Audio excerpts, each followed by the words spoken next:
So just don't make like a weird face. Okay, like right now. Yeah. Okay. Okay. I'm gonna be like, hello, everybody, and welcome to Not Uber Studios. We are coming to you live for us. It's not live for you. I mean, we're all live, whatever. But we're coming to you from Southern Utah. This is a special guest. This is Riley. We met in Peru on our missions. Riley, what do you have to say to the people? I never thought I'd be sitting here right now doing this. Like right here? You thought Like we would right- because we were going to be sitting like 3 feet Well, I forward. thought I'd be at your house. Oh, yeah. Just kidding. Fair enough. Fair enough. Okay, it's the Lord's Day, which means we need to watch a Book of Mormon video and we need to give our honest opinion about it. We got to dissect it. Yes. And we got to say what we've always felt about it and what we felt like we couldn't say before. Yes. That's a perfect way to say it. So let's dive right in. Anything out of the way? Oh yeah, this is the Tree of Life. Let's just jump in with no context here. We're doing the Tree of Life. So, okay, that's all the context you need. Let's go. This is already hilarious. Based on actual events as recorded in the Book of Mormon. As recorded. As recorded, yeah. Gotta have that qualifying language. Do you think the viewers can tell that there's a fly that's on my screen that's being screen recorded? Dude. Alright, here we go. Satan works in mysterious ways, man. He's You son he's of a appearing bitch, he's Satan. appearing in the form of a fly. I think I'm going to.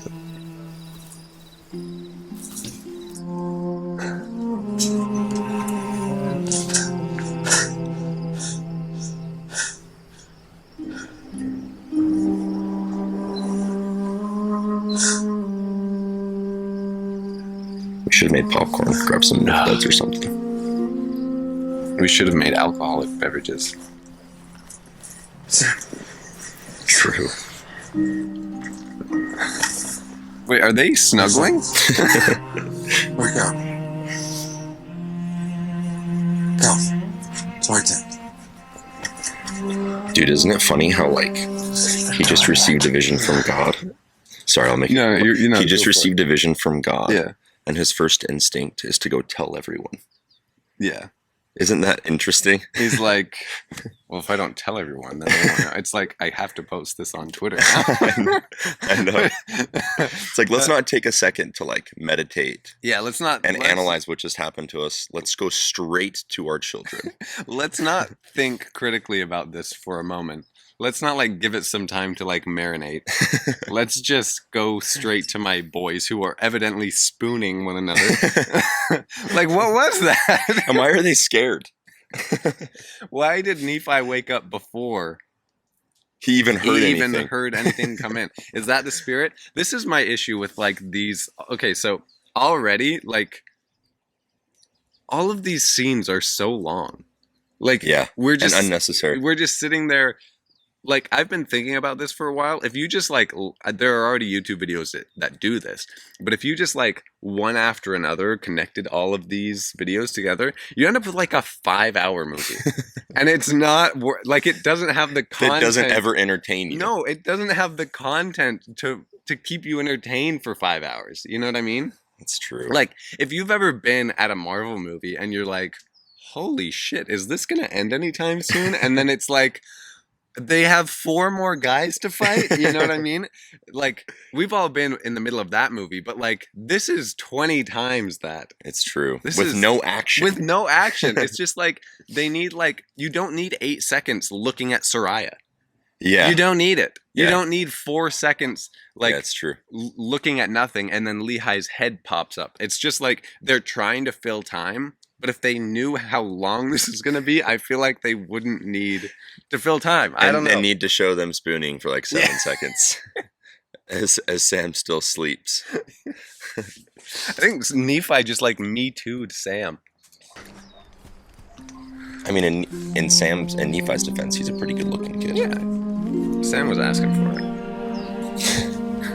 I have dreamed a dream. Or in other words, I have seen a vision. Thanks for clarifying. And because of the thing I have seen, I have reason to rejoice in the Lord because of Nephi. And also of Sam. I have reason to suppose that they, Not Sariah. and also many of their seed, will be saved.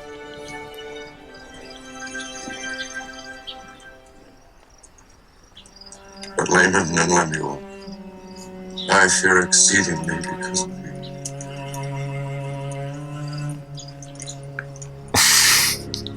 It's like I those saw in my reaction dream shots.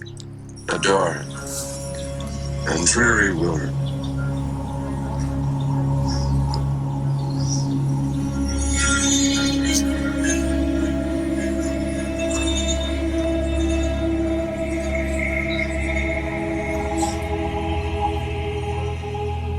Lehi, come with me.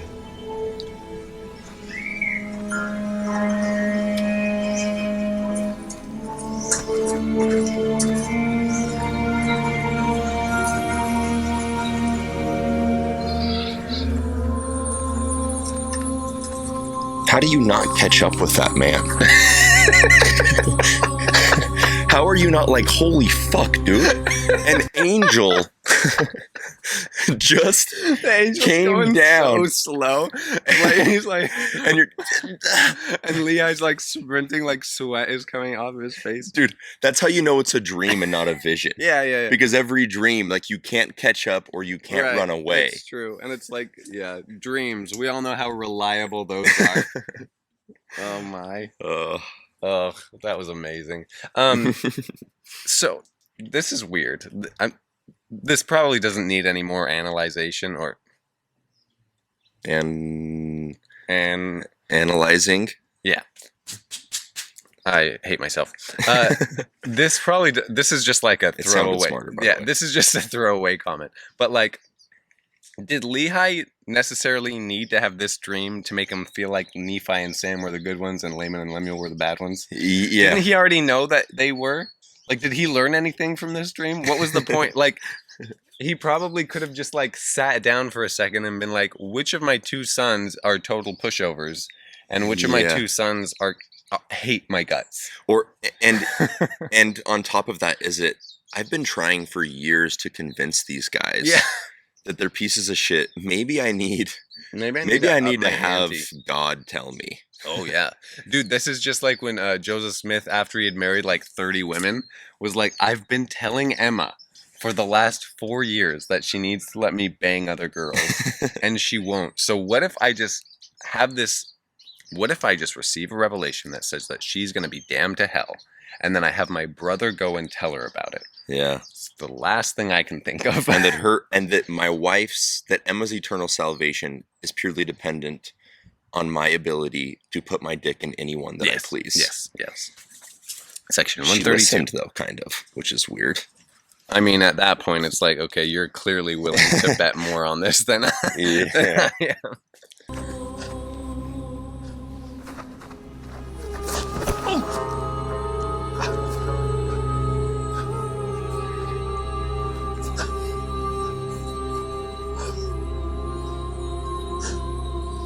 Lord, have mercy on me, according to the multitude of thy tender mercies.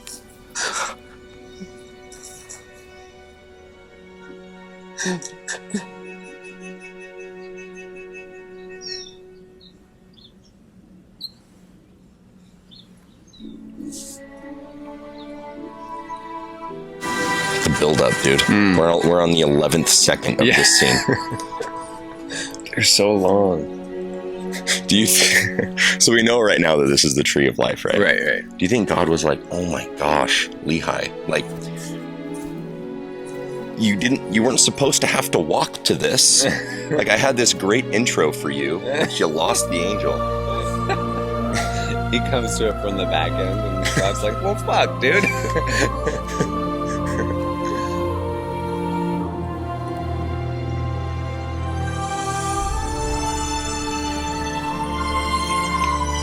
When's the church just going to spend the money and make it look real? I know. I mean, it looks good, but...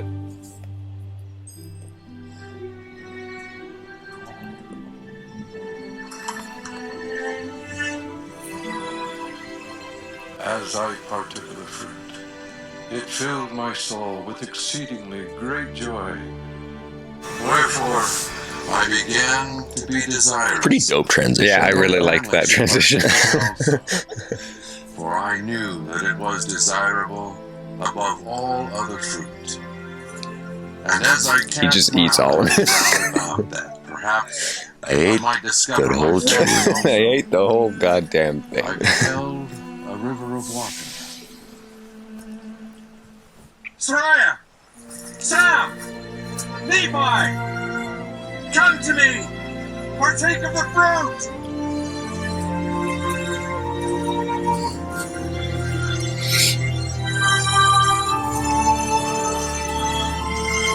Wait, where's the rod? Isn't it interesting? Wait, Yeah, how did they get there? where is the massive rod?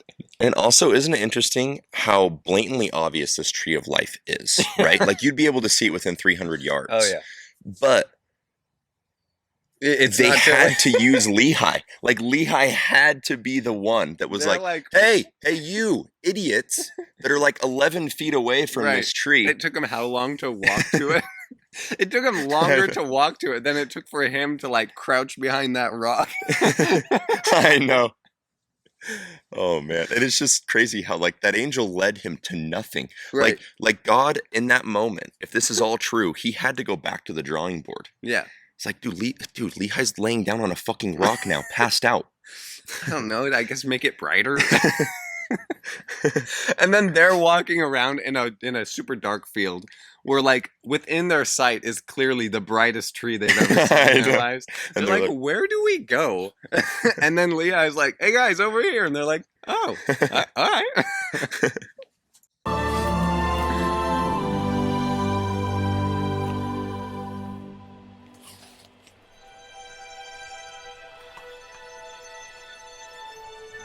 It is desirable above all other fruit.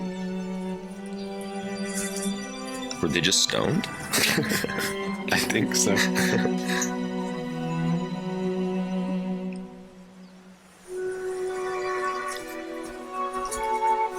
Laman! Lemuel! Come! Partake of the fruit!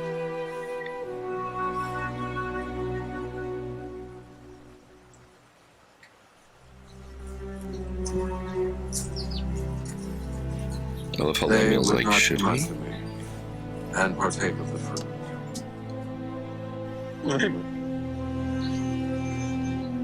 Lemuel!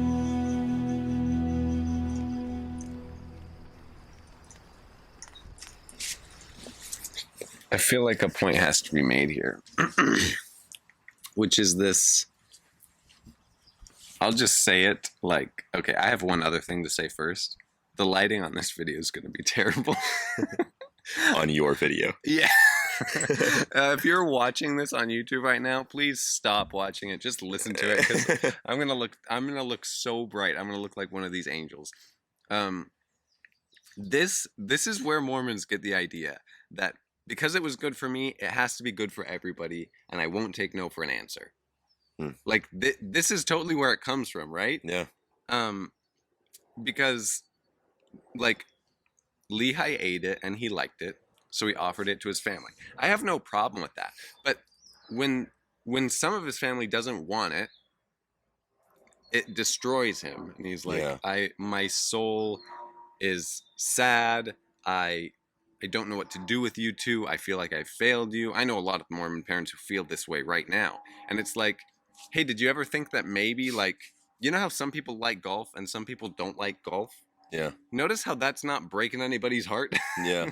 Like, And if it does, it's like the weirdest thing that's ever happened to you. yeah. It's like, Jesus, he won't get off my back about golf. Yeah. And I just, like, it's just not for me, you know? Yeah. And it's like, there are 8 billion people on the planet, and we all have to see eye to eye about this, Yeah. or it's over. Yeah. Even though within the church, we can't even agree on, is caffeine okay? How much tithing are you, like, do you pay tithing on your net or your gross? Yeah. Like, can you, like, I've heard 20 different explanations for why you shouldn't go and shop or hit the grocery store on a Sunday. Like, I've heard all these things. Like, we can't even get our own ideas to be coherent within the church, and yet we expect that because I like it, you have to like this, and if you don't, then something's wrong with you. Never once is Lehi like self-reflect for a second and think like, maybe it's not that good of a fruit. Yeah, it's true. Dude, it's all over me, man. It's Satan. I was about to drop a fire point. You were, and then that bug made you forget. Why would Satan not want you to make this point? Maybe it's God. Maybe. Maybe it is God, dude. Dude, God, that's his power right there. He's just like flying in my ear. But no, that's a good point. And it's crazy how, like, dude, it touched my uvula, man. I can't make this shit up, dude. We need to do an edit where we slow-mo that fly flying into my mouth. But no, it's crazy how, as members of the church, we're taught to believe that the infrastructure of the church works. Yeah. And that it's either right or it's wrong, and that it's objective. And there's really, truly, like you just said, there's nothing objective about the structure of the church. Like, we can't even decide what actually works for us. Yeah. And prophets are also allowed to go back and say that that prophet was just speaking with limited knowledge and limited understanding. Right. So why, when we decide to experience something for ourselves, just like a prophet, we're exiled. Interesting. And it just makes you wonder, like, these are the little subliminal infused things that we don't realize that probably played a huge role in our indoctrination and the way that we process our thoughts and the way we make decisions. Yeah. And I'm now thinking about what a hilarious troll it would be on your family. I don't know if your mom or parents have done this to you, but it's like, I've had my parents say to me, like, well, you used to, like, I remember in this letter on your mission, you said this. So, like, were you just wrong? Like, like, tell me why you were wrong here. And it's like, first of all, you have to really let go of your ego to be like, yeah, I was wrong there, because like people hate to be self-contradictory, right? And so that's what they're trying to use against you, and that's not really fair. But how hilarious would it be to be like, oh yeah, I was just speaking as a man there. Yeah. You know what I mean? I was speaking with limited light and understanding.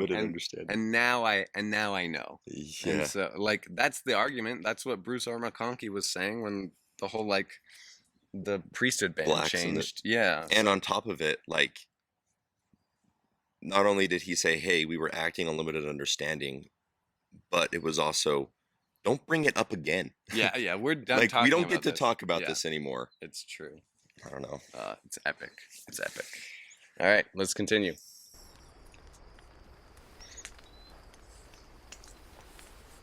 See, that's and so I long. beheld a rod of iron. Where was that 2 minutes ago? And it extended along the bank of the river and led to the tree by which I stood. This is my favorite And part I of the also story. beheld a straight and narrow path, which came along by the rod of iron even to the tree by which I stood. And it also led by the head of the fountain unto a large and spacious field, as if it had been a world. That's such a weird thing to say. Yeah. As if it had been a world. Yeah, well, you really get the whole, like, for me anyway, there are parts of the Book of Mormon that are like, this was Joseph Smith saying it out loud and not being able to say, wait, I messed up for a second. Yeah. It's actually this. So, like, he says clunky things, like, there's that part, I'll like put somewhere on the screen what the verse is, because I'll find it in like 2 seconds after we stop recording, but there's a part in the Book of Mormon where he says, like, and they had buried their weapons of peace, or rather, they had buried their weapons of war for peace. And it's like, that's a mistake that and you there's get. his writer, and he's like, wait, don't put that. And he's like, wait, don't put that. Oh, stop writing right now. Stop writing right now. Oliver. Wow, this is getting really specific. He's like, he can't do that. So he's like, they had buried their weapons of peace.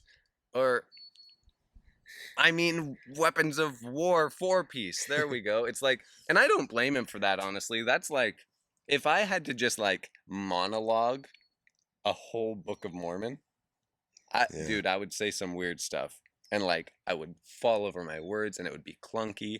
And yeah, it wouldn't be that great of a book. But it's like, that's the whole point that I'm trying to make, is that that's how the book was written. It was a guy who was less educated than the average person during those times, although not terribly less educated. Like, not as we have been grown to believe. Yeah, like both of his parents were school teachers, and Oliver Cowdery was a school teacher. So it's like, was it Oliver Cowdery or Sidney Rigdon actually who was a school teacher? I don't know. I forgot. But yeah, it's like one guy with the help of 3 school teachers can write a book. Yeah. You know? Like, that's the point. That's the whole point I'm trying to make, is it's like, yeah, it's... And you are the sum of the 5 people around you. Like, we can all agree to that. And when 3 of them are 3rd grade school teachers, then you might just have a 1st grade education. Oh man! All right, let's continue. Saw numberless concourses of people, many of whom were pressing forward, that they might obtain a path which led unto the tree.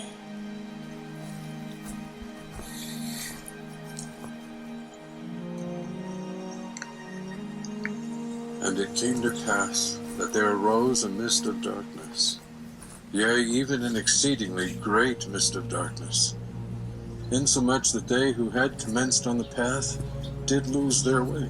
Dude, okay, But they wandered I have all. some beef with that. Yeah. Isn't it funny how the God that we have been raised to believe is a God that so desperately wants us to come home to him. But the second his kids inch closer to coming home to him, he just throws out darkness. It just gets like way harder. It's like, yeah. And aren't we as humans, according to this LDS belief, aren't we created in the image of God and in his likeness? Meaning that we communicate the same way that he does. We have the same eyes and nose and face structure and body structure that he does. Right. And we also think and act in ways the way that he does. Right. But he acts perfectly and we act with mistakes. But ultimately, as humans on earth, and you now being a father, we want our children to be with us always. Right. And we grow up and we receive social status and we work for ourselves and we get married and we move on, but still our parents will do whatever they can to have us come home to us. Now imagine Jack calling you like 25 years from now. Yeah. And you're like, "Hey Jack, I want to have Sunday dinner tonight. Come over." Yeah. And then like the night before you go and like, you know, deflate his tires. Like, fuck you, Jack. I'm going to make this so hard for you because I want to make sure to me that you want to be here. And what's crazy about all of that is, doesn't that just mean that God is incredibly insecure? Yeah. That he has to make sure like 2 or 3 times over that when that kid finally walks through his front door for Sunday dinner, that kid really wants to be here. Yeah. Why can't he just come? Yeah. I don't know. Just a thought I'm having. At the risk of losing the 99, he's like, I just want to make that one really work for it. I know. Or it's like, I want to weed out the bad children. It's like, dude, if you have 5 kids, you love all 5 equally. Right. Like that 5th child, maybe he has or she has issues and might be toxic, but you want that kid in your life. Right. Like you wouldn't do something to ensure that it would be more difficult for that troubled child to continue to have a relationship with you. It seems so backward and like manipulative and almost like a scare tactic. And it's almost an attempt to, because life is this way, right? When you start trying to put your life together, things fall apart in a totally different way. This is how we have to then rationalize the fact that this is happening and clearly it doesn't feel like a God is helping. So we need to explain to ourselves how it could make sense that right when you're trying to get things right, everything starts falling apart. And so we start to see the fact that things are falling apart for us is evidence that A, there's a God who loves us. That somehow makes sense. And B, we are moving towards the right direction. Like when I was Mormon, if I was coming across something that was difficult or something that didn't make sense, that was proof to me that I was moving in the right direction. You know what I mean? That something good was coming. Yeah, just like Mormons will see, like, there are 4 accounts of the first vision and they all don't really line up with one another. And Mormons will take that as proof that Joseph Smith was telling the truth. You know what I mean? Yeah. Because it raises the standard of faith required to believe in it, and so it makes them more virtuous for believing it. Yeah. It's like a weird, I don't know. But and the most difficult part of that is it's impossible to see it that way until you start to doubt your faith. Yeah, exactly. So, yeah. That's crazy. All right, we're going to do something fun here. I'm going to clap my hands, and when I unclap my hands, we're going to be sitting in a different spot. Same time? Yeah, we'll do 3, 2, 1, clap. All right, 3, 2, 1, clap. We just cut right into that. All right, let's fucking do this thing. All right, so we have 4 minutes left of this video. Let's see if we can not pause it. Okay. Let's see if we can just fucking Doable. finish it. And were lost. I beheld others pressing forward, and they came forth and caught hold of the end of the rod of iron. And they did press forward through the mist of darkness, clinging to the rod of iron, even until they did come forth and partake of the fruit of the tree.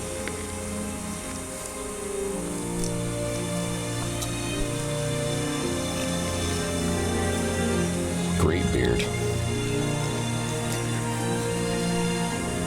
Dude, that acting. If you thought the main actors were bad, wait till you see the extras. On the other side of the river of water. Like, they're just all in that guy's ward. Like, they're all in Lehi's And it ward. stood, as it were, in the air, high above the earth. And it was filled with people, both old and young, both male and female. And their manner of dress was exceedingly fine. And they were in the attitude They were wearing of nice clothing. pointing their fingers towards those who had come at and were partaking of the fruit. And after they had partaken of the fruit of the tree, He just shits on all their clothes. They were ashamed. And everybody who was eating the fruit had shitty clothing, is what he really just said. Forbidden paths and were lost.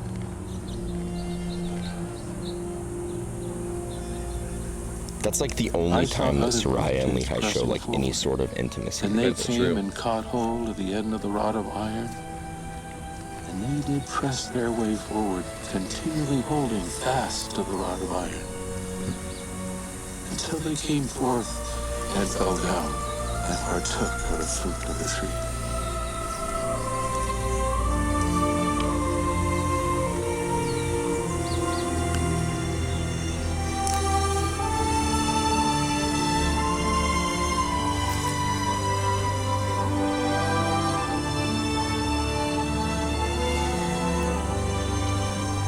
Like, how many takes does that shot actually I don't require? know, man. You know? They look so awkward taking bites of it. And many were drowned in the depths of the fountain.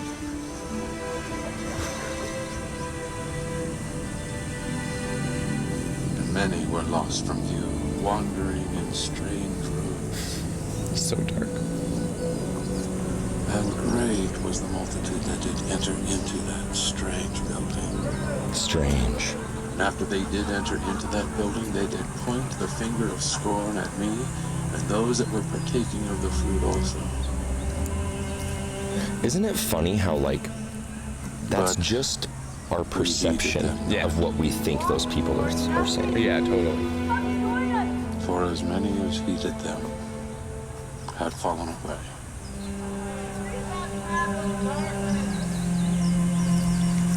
Simon.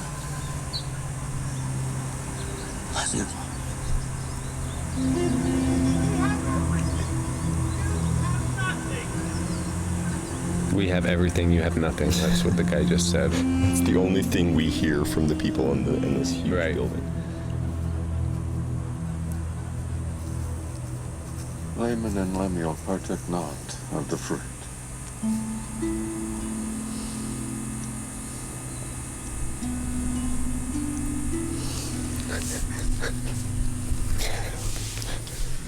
What? I don't understand. Because it's 3:30 a.m., Dad, and I'm fucking tired. This is the equivalent of your wife woke up and now she's mad at you for something that you did. The Lord will be merciful and not cast you off. Dude, seriously. Like they're in trouble now. Keep the commandments of the Lord.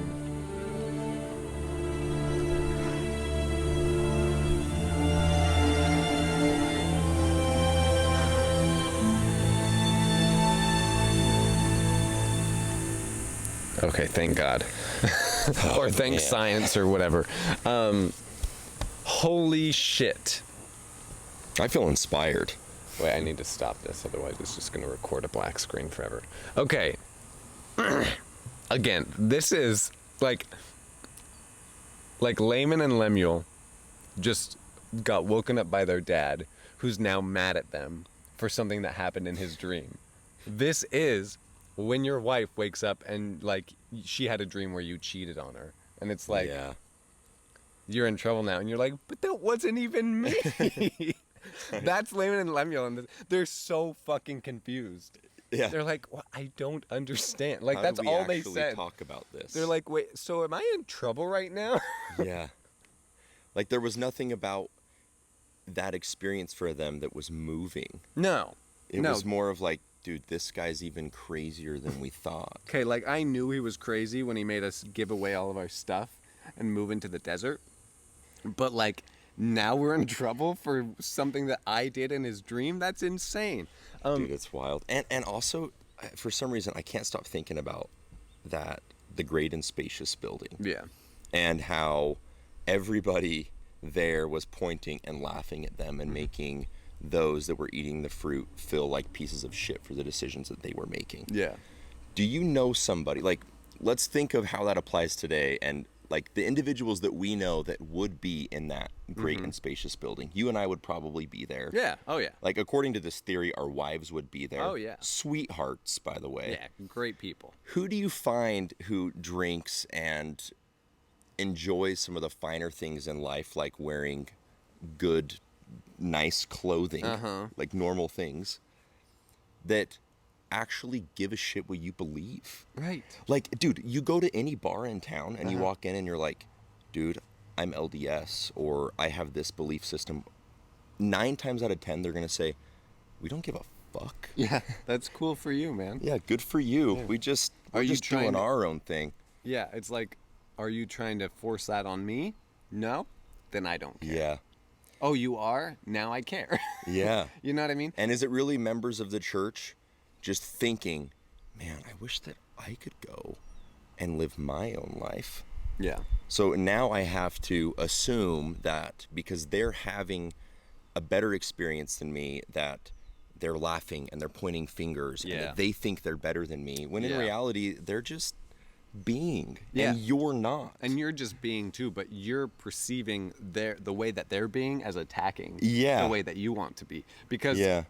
and that Yeah, it brings us to this weird false dichotomy that's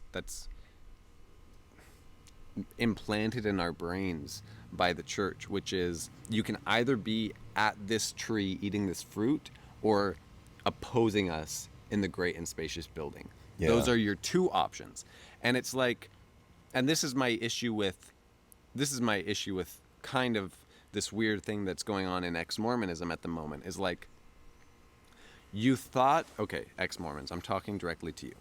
You thought that you were enlightened and that you had eaten this fruit and that you were at the tree of life before. And now you've left. And now you have turned everything around in your brain, and now you think, I wasn't eating the fruit before, but now I am. This time I am. Now I'm understanding the true purpose of life. Now I'm eating the thing that gives me meaning, whatever, right? And the Mormons, the people who I used to associate with myself, or the people I used to associate myself with, they are now in the great and spacious building, and they're the ones who are wrong. And it's like, what if we just took a step back and we understood for a moment that there is no fruit at all? Nobody's eating the fruit. There are no teams. There's no this or that. It's just a big wide field, and you're just walking through the field, and that's the whole video.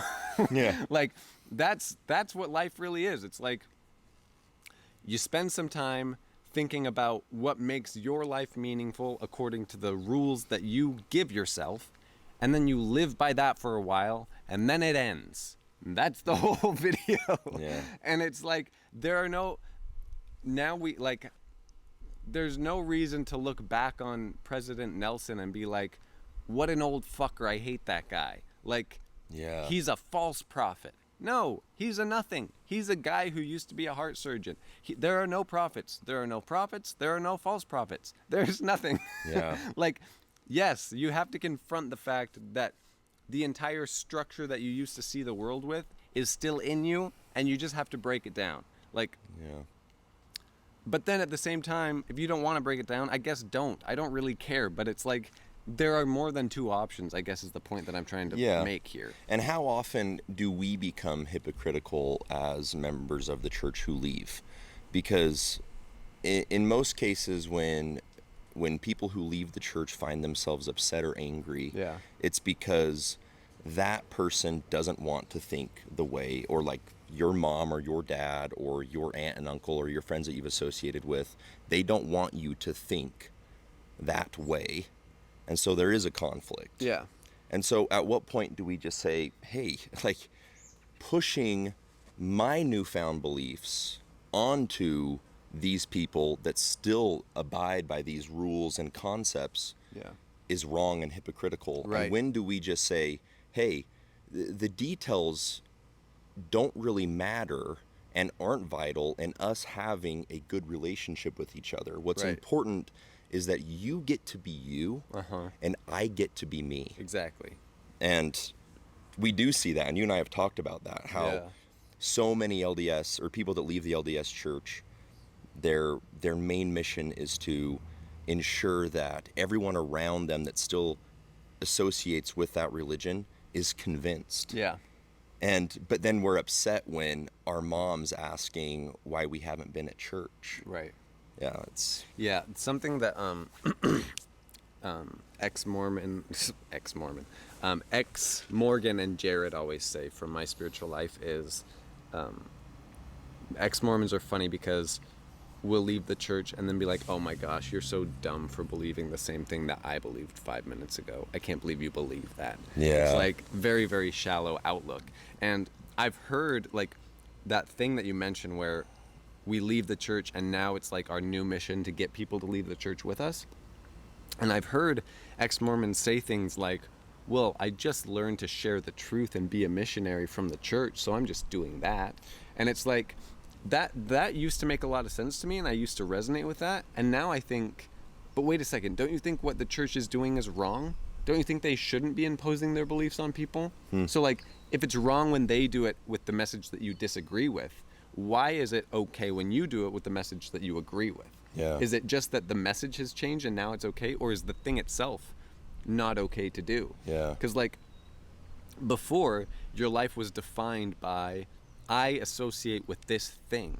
And all you've changed is, now your life is defined by, I don't associate with this thing. But it's like, the choice is still like not defined by you, which is the whole thing that it should be defined by. It's like, how about you just reach into your soul and just live that life? How about it doesn't matter what political party you are, or what religion you're a part of, or like who you hang out with, or what you do on Sundays, or what underwear you wear. It's like, maybe just ask yourself what you want to be defined by, and then define yourself by that.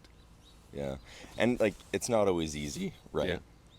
Yeah. And what I think is the most important idea behind all of that and everything that you just said is redefining what's important to you. Yeah. And once you can redefine that, which I haven't even been able to redefine that accurately. Totally. There are people still today that I have a very difficult time opening up with and communicating my faith crisis with. Yeah. But once, and I hope, because I've watched you do this and you've been a great example to me in this, I hope that once I can truly define what works for me and what works for my wife and what works for our future children, then you can kind of break out of that cycle. Yeah. And so really, like, my message is for those people that are struggling with the church, maybe if you are negative and your parents and your friends and family that are still associated with the church feel uncomfortable around you, maybe we haven't redefined what works for us yet, and maybe we are a little angry. Yeah. And I say this because I've fucked up. Yeah. I've been very aggressive and negative in the way that I have chosen to communicate some of my beliefs or lack of, and it just doesn't work. Yeah. You have to redefine that first and be truly okay with the way that you're living. It's all interesting, and it's crazy that like some like low budget bullshit film or video, super high budget shitty film. like, but it pulls this out of us. Yeah, it you know? pulls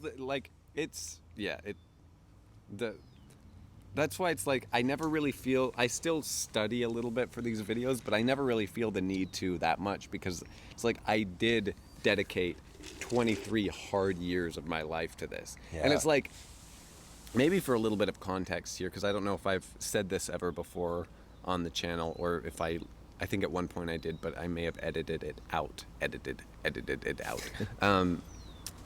Like you and I, you were assistant 2 people after me, or you were the second assistant after me. Like you were the assistant, I was AP, and then you left, and then another elder came in, and then when he left, I came in. Okay, so I was one after you. Yeah, so there was one AP between us, both being APs. Yeah. So it's not like we were your half-hearted like elders who you have to worry about if they're gonna like give their heart to the mission. Yeah. You know, like we definitely gave it our all, and I know that Tanner from Zelf on the Shelf was that elder as well. I know he was AP as well, and it's like, why are we all leaving? Yeah. Why is it that the best and brightest, to quote whatever general conference talk that was, why is it that like the best and brightest leave, and then the people who never really gave a shit leave, Yeah. and then all the middlers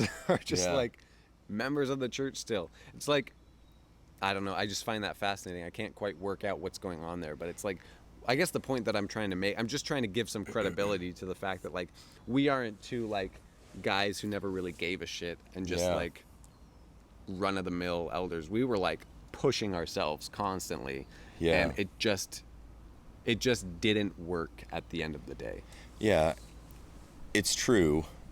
One of the hardest parts for me is when I first realized that I've changed nothing about who I am and the way that I process information. Mm-hmm. Like I was taught as a missionary, and you were the same way. You get into the mission, and it's immediately your number one goal to process and obtain and retain as much information as you possibly can. Yeah. And not for you, for the people that you're serving. Yeah. And what did I do?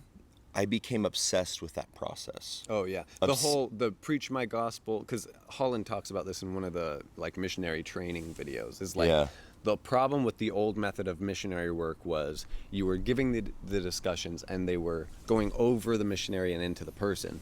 And what Hinckley wanted with the Preach My Gospel program was that you convert the elder, and then the elder converts. Is that the process that you're referring to? Of like, it doesn't go over the elder and into the person. It goes, the elder becomes a sponge. The elder's the catalyst. Yes. And just processing that information and distributing it. And step 1, I guess what I'm trying to say is like the most important change of the Preach My Gospel program was, let's not worry about converting the investigator. Let's only worry about converting the missionary, and then the investigator will become converted as a product of that. Yeah. And that didn't even work for 2 guys who were...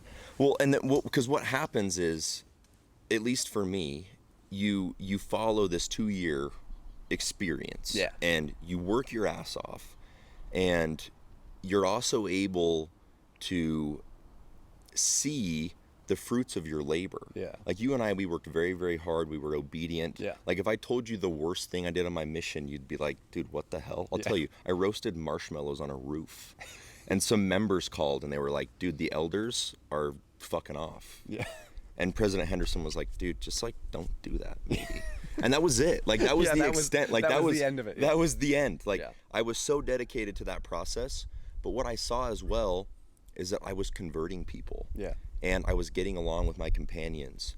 And I kind of went through the natural ranks of leadership within the mission. And this is unimportant, obviously, but we've talked about this over the weekend a little bit. Becoming assistant to the president, dude, if you're watching this and you served a mission, don't pretend like you didn't want to be one. Like, dude, fuck off with that. Yeah. We all thought about it. Yeah. We all wondered exactly where we were within like the chronological order of like where everybody else that was an assistant before us. So we followed this process, and for us, in a way, it worked. Yeah. And we were able to, and mind you, we're 18 years old at this point. Yeah. 18, 19 years old. And so we're able to see, we study, we work hard, the Lord blesses us, we convert people, and then we're even blessed with an opportunity to manage and direct and guide missionaries. This is everything to me. Well, yeah, because the currency in the church is people will think that you're spiritual. Because that's the currency, exactly, right? So exactly. You need leadership and you need authority, and that has to mean you have to build this idea into all the elders that this is what it means to be good, because that's the currency. They can't offer you anything else. You know what I mean? Exactly. But the issue with all of this is you come home and you realize that you're just like everyone else. Yeah. And that you're no different. Right. But what you hang on to is the process of learning and growing and helping others. Mm-hmm. And so fast forward a few years, you find information that directly contradicts what you've believed your entire life. Yeah. And in that moment, what the church teaches you is forget the process. Yeah. Forget what brought you so much success and love and joy in your life, and run away and avoid that information. Yeah. And that's where it becomes scary and surreal and kind of nerve-wracking anyway. But turn it off. Turn it off. Turn it off like a light switch. That's the message from today. Yeah. No, that's really well put. That's I hope that other people relate to that, and I'm sure that they will, because you and I are just two average guys who we're just two normal who guys. Went through that process and now see it for what it is. And I'm sure everybody who's gone through that process is going to watch this and be like, yeah, that's how it felt for me too. And it doesn't make you special. It doesn't make you not special. It just is, you know? Yeah. Cool. Well, so in the description of this video, I'm going to put a link to, like, it's an excerpt from Lucy Mack's diary or autobiography or something that she wrote that goes over when Joseph Smith Sr. had this same dream. And so then you as the viewer can use your memory to, go over 1 Nephi chapter 8 in your head, and then you can read the similarities that Joseph Smith might have been copying. I'm not saying he was copying it. I'm just saying he could have been copying it. Who knows? From his dad's dream that he had before this was ever written. So we're going to leave it right there. I think we covered a lot of ground, and any final thoughts? Just happy to be here. Yeah, dude. Super, super excited. Yeah. This is going to be awesome. This is awesome. Bye, everybody. Thanks for your time.